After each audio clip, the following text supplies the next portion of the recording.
They say there's no particular day to celebrate love. That love, if it's real, doesn't need a calendar reminder. Well, fair enough. We can save the debates on consumerism, capitalism, and red roses for another day. But today, if the world has agreed on one excuse to talk about love, maybe we let it be. I am reminded of that unforgettable scene from Hum Dil De Chuke Sanam. Aishwarya Rai lying on the jhoola, her head lowered, while her mother stands there visibly angry, confronting her again and again if the boy has touched her. She answers firmly, Chhua Hai, usne meri Aatma Ko Chhua Hai.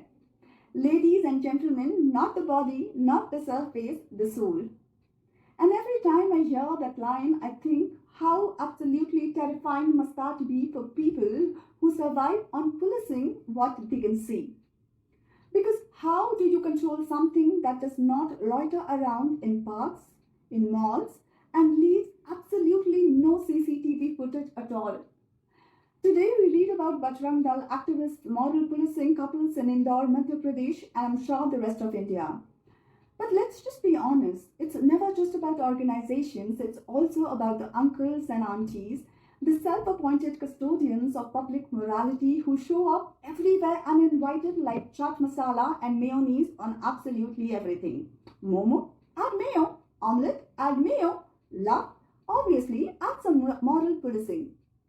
Somewhere along the way, they've convinced themselves that interference improves and enhances the flavor, when in reality, it just ruins the dish and gives everyone collective gastroenteritis, guys.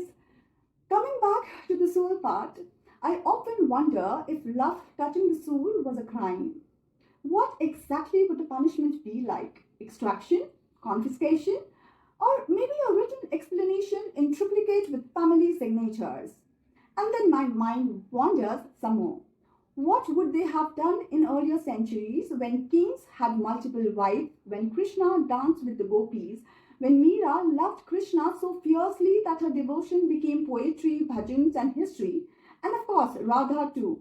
Would they have chased Meera asking about boundaries, intent and acceptable limits of devotion? Would they have tried to moral police God himself? And if the same fear of love had existed then, would Ajanta and Ellora still stand today? Or would even devotion carved in stone have been declared inappropriate? So yes, maybe love doesn't need a day, but today the world feels short on kindness and overflowing with suspicion. And if there's one day that reminds us with a smile, with nostalgia and just a little mischief, that love has always existed. In cinema, mythology, art, silences, and yes, in our souls, then maybe that's not such a bad thing to celebrate, is it?